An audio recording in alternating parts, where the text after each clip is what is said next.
Welcome back to the deep dive, everybody. Ever find yourself scrolling through your phone, hitting that load more button and thinking, how much more can they possibly cram into these things? Well, today on the show, we're going to try to answer that question.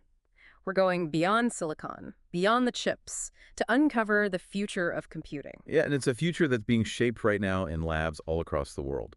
We've been living in this shadow of Moore's law, this idea that computing power doubles every couple of years. Hmm. But as you'll soon find out, that's just one small chapter in a much larger story. I'm ready for the next chapter. For this episode, for this deep dive, we got a huge stack of research. We've got academic papers, a 2017 article from IE Spectrum, the whole works. And the big question we're tackling is, what happens when we just can't shrink transistors anymore? Right. I mean, that's essentially what Moore's law has been all about, making those tiny switches on microchips smaller and smaller and smaller. Yeah. But at a certain point, you reach a limit, a physical limit. It's not like hitting a brick wall. It's more like running into, really, really thick mud. Okay, so no sudden crash, but a gradual slowdown. That makes sense. But why? What exactly is the mud made of? But well, several things, actually. One of the big ones is voltage. As transistors shrink, it gets harder and harder to lower the voltage they need to operate. And lower voltage, that means less energy use, which is obviously critical. So it's like a catch-22. Smaller transistors for faster chips, but they become less efficient as we shrink them. Precisely. And to make matters even worse, Dinard scaling, and this essentially ended back in 2004, it allowed clock speeds, think of it as the heartbeat of your computer, to increase alongside transistor density. But we've hit a plateau, meaning clock speeds haven't really increased significantly in years. Oh, wow, so it's like a speed limit for computing. And here I thought it was my internet provider holding things back. So if it's not just about size anymore, what else are researchers working on? That's where things get really, really interesting.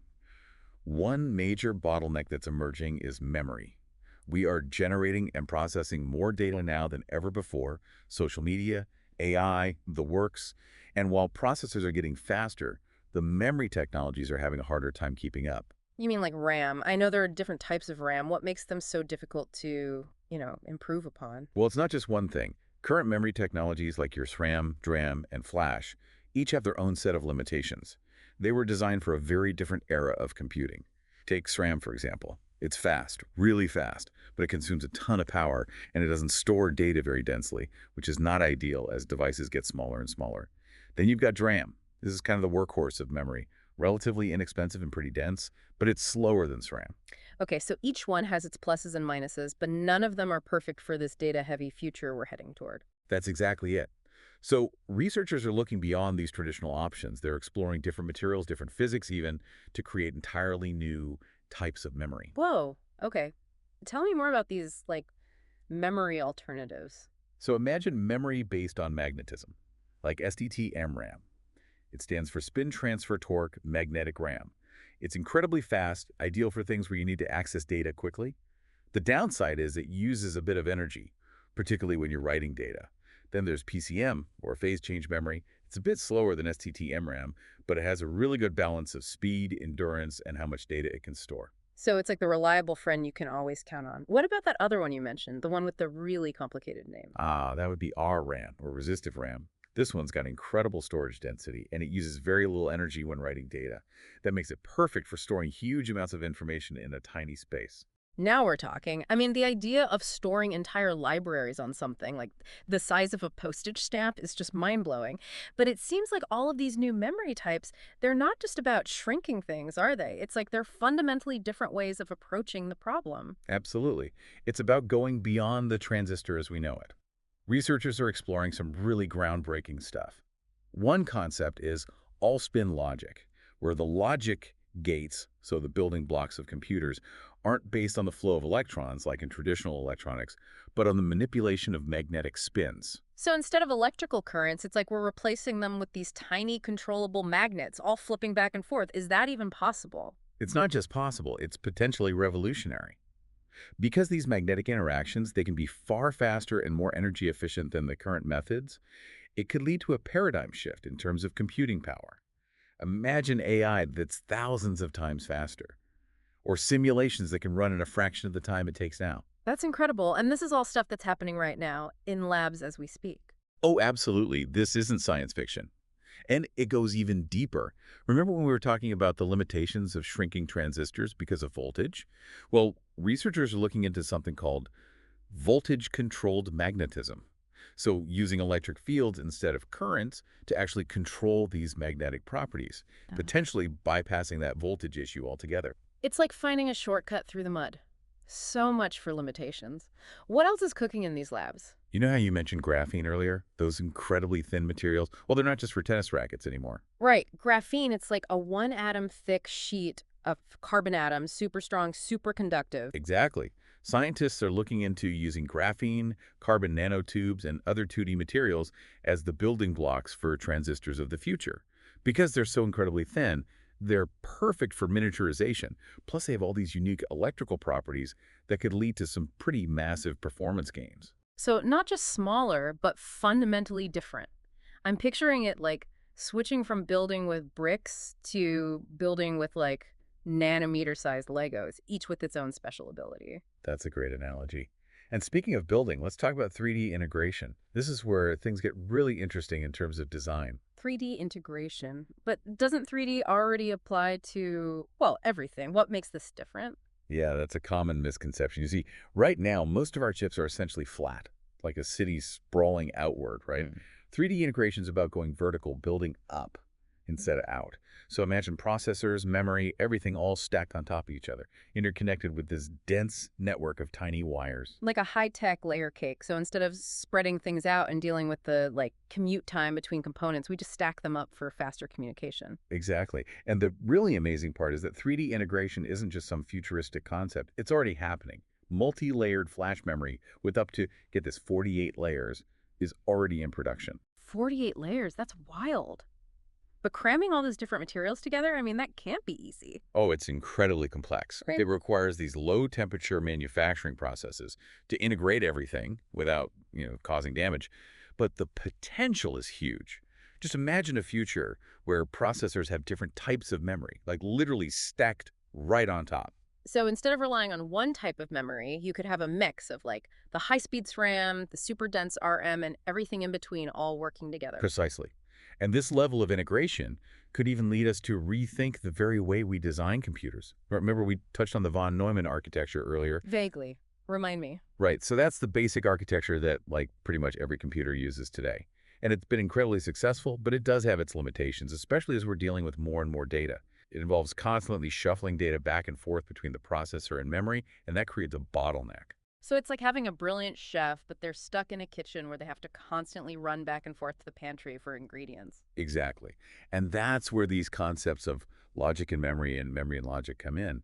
Imagine bringing some of that processing power directly to the memory itself.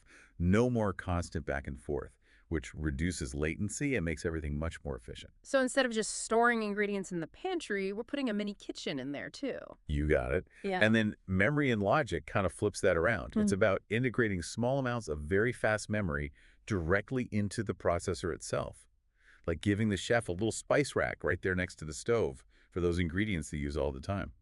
I like the way you think. But how does all of this tie into the world of like AI and deep learning? Because we hear about that everywhere these days. Yeah, deep learning really is a game changer. But these algorithms, they're incredibly demanding on traditional computer architectures. Like training a massive neural network can take days, even weeks on a conventional computer and just gobble up energy. Yeah, no kidding. I've heard those electricity bills can be scary. So how do we make deep learning more, well, efficient? That's where specialized hardware comes in. Mm. Instead of this one-size-fits-all approach, we're designing hardware that's tailored for very specific tasks.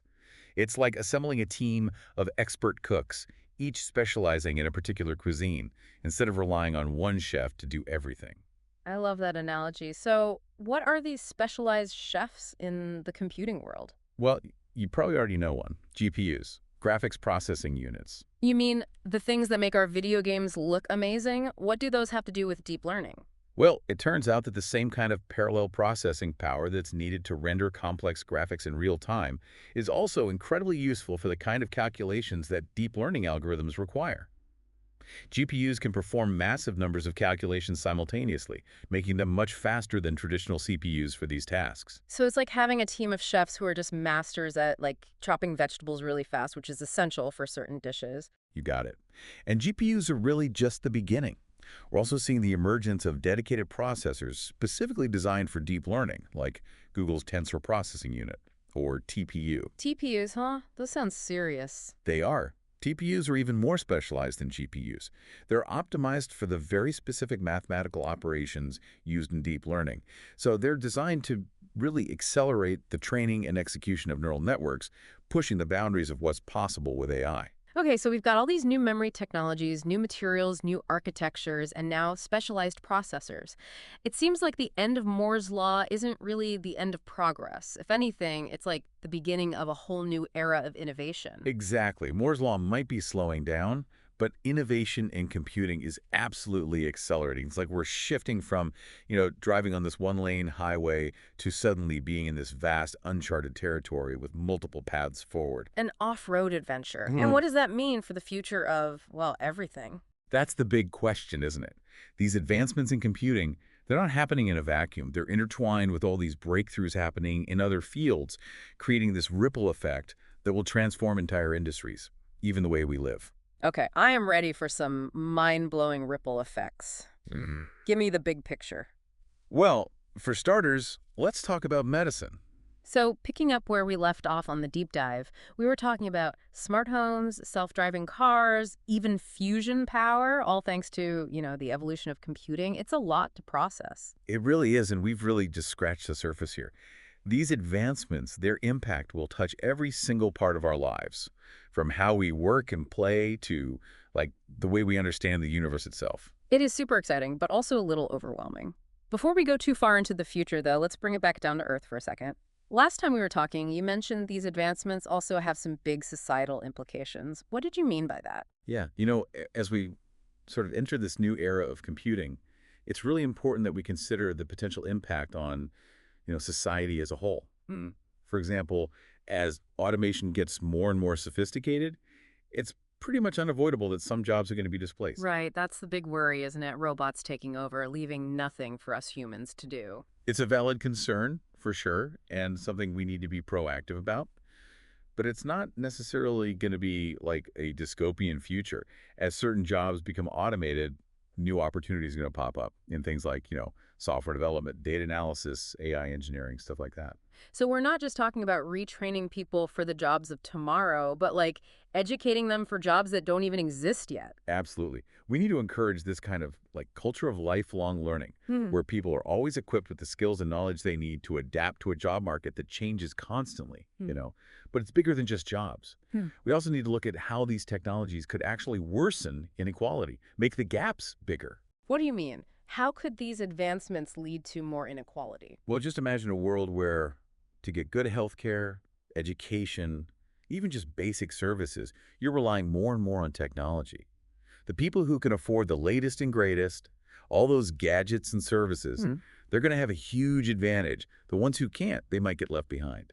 That's a scary thought, like the digital divide, but on a whole other level. It's a real risk Mm. and something we have to be very aware of. It's not enough to just develop these technologies. We have to make sure everyone has access to them, regardless of, their income or background. So it's not just about the technology itself, but also our responsibility when it comes to that technology. Exactly. We need to be having serious discussions about the ethics of all this and make sure these advancements benefit all of humanity. Well, this has been an amazing deep dive. I feel like we've gone everywhere. The limits of shrinking things down, the potential of new materials and ways of building them, AI and what it could do, even what all this means for society.